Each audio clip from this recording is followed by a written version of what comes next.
Aloha, friends and neighbors.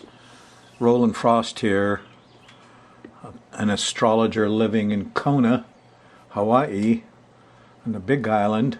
Boy, am I glad I'm here. We're going to look into the sky mirror here first on the show number 908, so that you don't get shorted on the day-by-day stuff in your world. And then I'm going to go on and try to make some commentary on our times, which are still explosive, as I guess we could say. You're still in the new moon period at 10 Aries on Uranus and a big grand cross, and you're sitting there watching the Thursday show. Well, you're in the last of the explosive zones about to start. It resets come Monday night when there is another new moon at 9 degrees of Taurus, and kind of changes the vibes for the following month. Yes. And that new moon, and that is an eclipse. It sextiles Neptune, trines Pluto, sextiles Jupiter. It kind of releases all of these actors on the stage, these planets, from their grand cross of fighting and being stuck. Well, it's the feeling of being stuck is still there, but after Monday night, there'll be some relief from it. Now, there are student astrologers that will make a big deal out of a grand cross like this. Here's 4 planets. What's important is that these two guys are opposed. They're fighting with each other. And these two guys here are opposed. They're going to fight with each other. But, when somebody's lined up on you in a fighting mode, generally what happens is everybody stops. You can't go any further. Here's Mars. Mars wants to, get out there and make a fuss and have some fights. But, Uranus says, nope. No, you're not going to do that, and so they're stuck, and these guys are stuck. Rather like for a month, the world was stuck looking for a Uranus, an airplane, and it was lost and couldn't find it, and we're all stuck in that. And you're probably still seeing the last of that where you are right now. So, if you feel a certain tension, there's also an ability to get a lot of work done on a grand cross if you can overcome those problems of the other guys opposing you. Now, the reason it's potent is because Pluto is squaring Mars, and Mars is squaring Jupiter, and Jupiter is squaring Uranus, and Uranus. It's not just the oppositions, but the squares. And oppositions are like, we want to fight, but a square is an obstacle. You've got squares in your chart.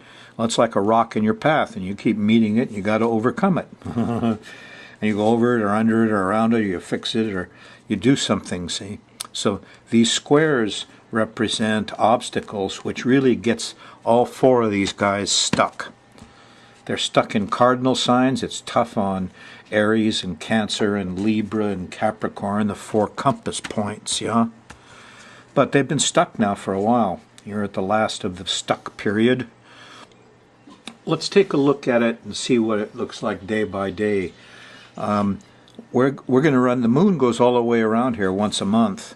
That's why you don't see the moon on our sky mirror, our picture of the sky here, because it moves too fast. And you see Venus here, and she's moving, and so I represent her as moving from here to there during your week.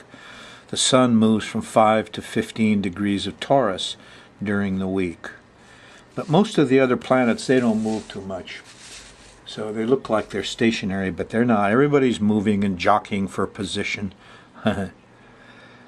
Well, we're going to run the moon around this chart. It goes around once a month.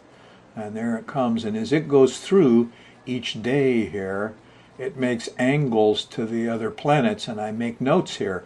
Blue notes are basically trines and sextiles, where things just roll right along. They just happen.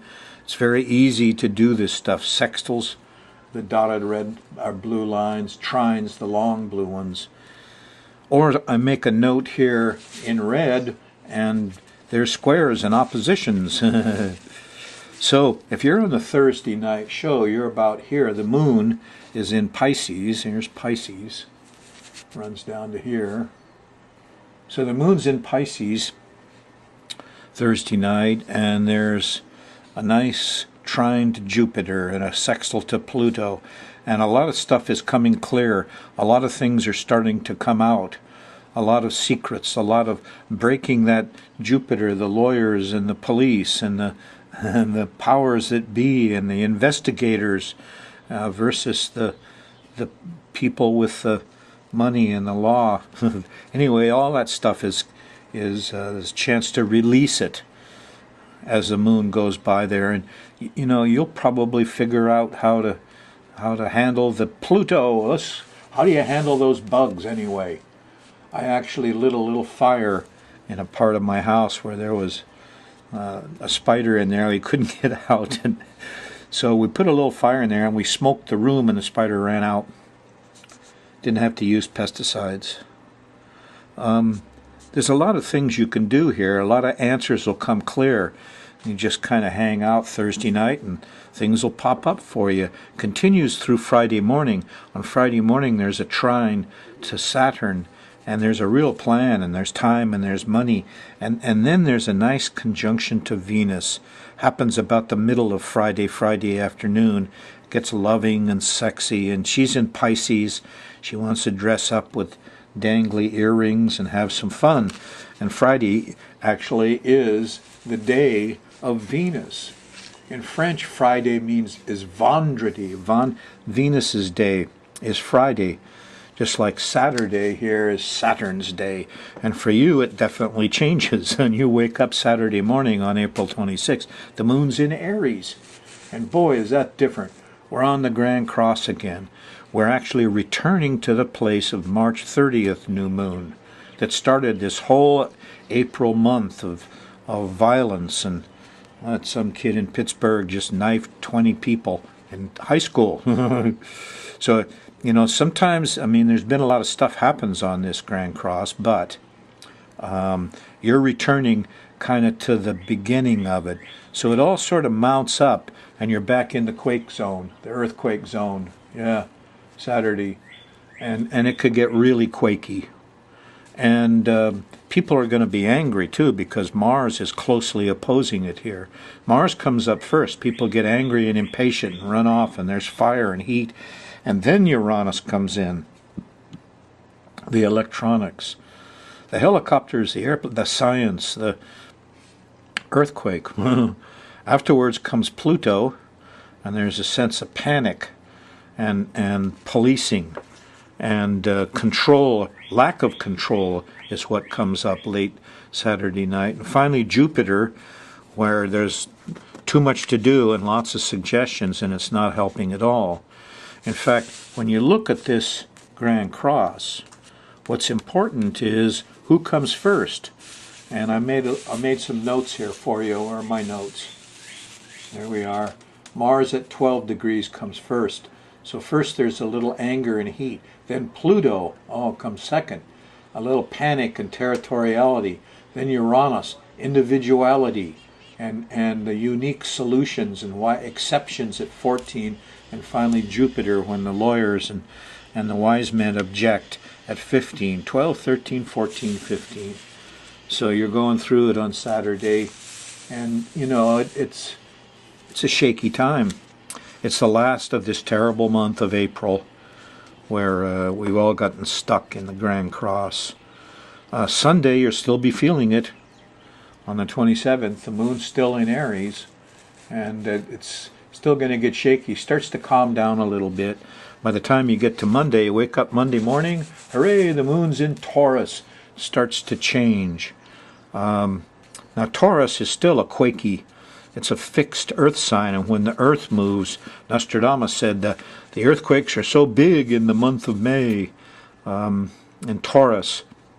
Well, you got nothing but release here on Monday afternoon. Starts with a sextile to Neptune, and there's music and faith, and then there's a new moon. Here it is, Monday night in Taurus, and it trines Pluto. Oh, the sense of panic and territory gets solved and goes away. Sextiles Jupiter, there's wisdom there, early Tuesday morning. So all through the latter half of Monday and the first half of Tuesday, we have wonderful solutions going on, and nothing stops us till you get to Tuesday afternoon and early evening, and here's the moon opposing Saturn. He says, uh-oh, time and money, time and tide wait for no man, and you get stopped, and there's a halt on for some reason here. However, Wednesday morning starts with a nice sextile to Venus, and boy, it feels good. Yeah, and there's rewards and a little sexiness and a kickback feeling Wednesday morning. But don't get too comfortable, because Wednesday afternoon, here's the square to Neptune, and it gets confusing and you lose things. And the moon shifts into Gemini. Where's the keys? Where did that letter go? Where's that paper? It's the confusion pretty much goes through Wednesday night until Thursday. The moon's still in Gemini, and there's a nice trine to Mars and a sextile to Uranus, and some of the violence and the anger and can be calmed out, and especially anger against people who are different or rebels, or maybe we could get a ceasefire with some of the protest people here, and force doesn't work on protesters. And now we understand that Thursday morning, May 1st. And the moon in Gemini. On Friday, May 2nd, the moon's still in Gemini until after dinner. And late, this is a different Friday. On May 2nd, there's a square to Venus. And so on Venus's day, Vonderday, Friday, Friday actually comes from Freya, which is the Venus goddess of love for the Scandinavians folks. For us Nordics, our North people, Freya, Friday. So, square to Venus, don't look for pleasure Friday night. It's going to evade you, guarantee. You'll just make trouble trying to get stuck in it. You'll wind up eating all the sugar out of your pantry. Moon goes into Cancer and starts to feel a little tricky. Now, you're in the zone again of the Grand Cross on Saturday, May 3rd. Starts with a trine to Neptune, though. Good time for music and church and, read about Jesus. Then it gets angry. There's a square to Mars. That's Saturday afternoon. And then there's a sense of territoriality late Saturday night. And we're concerned with volcanoes and earthquakes and shaky things and power outages and high winds still there. But it hasn't got the energy that it used to have, thanks to the Monday night eclipse in Taurus. So hopefully this weekend won't be quite as tough as some of the others. By now I've coached you into understanding that every time the moon, which goes around once a month, hits a corner of this thing, stuff happens. And you've had stuff happening every weekend, haven't you? Some of it has been kind of funny and interesting. Maybe we ought to take a look at a few, huh?